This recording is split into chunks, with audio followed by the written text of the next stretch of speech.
স্ক্ৰীনত দেখিছে আপোনালোকে ইয়াতে 3rd জানুৱাৰী 2025 বাই চেলাৰী ইয়াতে চেলাৰী ক্ৰেডিট হৈছে বেংকৰ একাউণ্টত গভৰ্ণমেণ্ট এমপ্লয়িজ কিন্তু কোনসকল গভৰ্ণমেণ্ট এমপ্লয়িজৰ তেওঁলোকৰ চেলাৰী ক্ৰেডিট হৈছে আমি গোটেইখিনি কথা আলোচনা কৰিম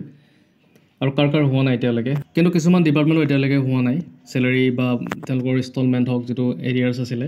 সেইখিনিও এতিয়ালৈকে হোৱা নাই বিশেষকৈ যি এপিআৰৰ যিখিনি আছে আসাম পুলিচ ৰেডিঅ' অৰ্গেনাইজেশ্যন তেওঁলোকৰ এতিয়ালৈকে চেলাৰী বা তেওঁলোকৰ সেই কিস্তিটো সোমোৱা নাই যিটো এৰিয়াৰ ইনষ্টলমেণ্টটো সোমোৱা নাই তাৰপিছত শিক্ষকসকলৰ আমি যদি দৰং ডিষ্ট্ৰিক্টৰ ফালে চাওঁ শিক্ষকসকলৰ তেওঁলোকৰ চেলাৰীও হোৱা নাই আৰু ফাৰ্ষ্ট ইনষ্টলমেণ্টটো তেওঁলোকৰ হোৱা নাই কিন্তু আসাম এগ্ৰিকালচাৰ ইউনিভাৰ্চিটি তেওঁলোকৰ এতিয়া চেলাৰী সোমাইছে তেওঁলোকৰ পেঞ্চন হওক বা ফেমিলি পেঞ্চন হওক বা তেওঁলোকৰ চাকৰি কৰি থকা ব্যক্তিয়ে হওক তেওঁলোকৰ চেলাৰীখিনি ক্ৰেডিট হৈছে বেংকৰ একাউণ্টত আৰু আপোনালোকে এটা কথা জানে আজি যিহেতু ছেটাৰডে আৰু অহাকালি যিহেতু বন্ধ আছে যদি আজি যদি সোমাবই কিন্তু যদি নোসোমায় তেতিয়াহ'লে আপোনালোকে অহাকালিও নাপাব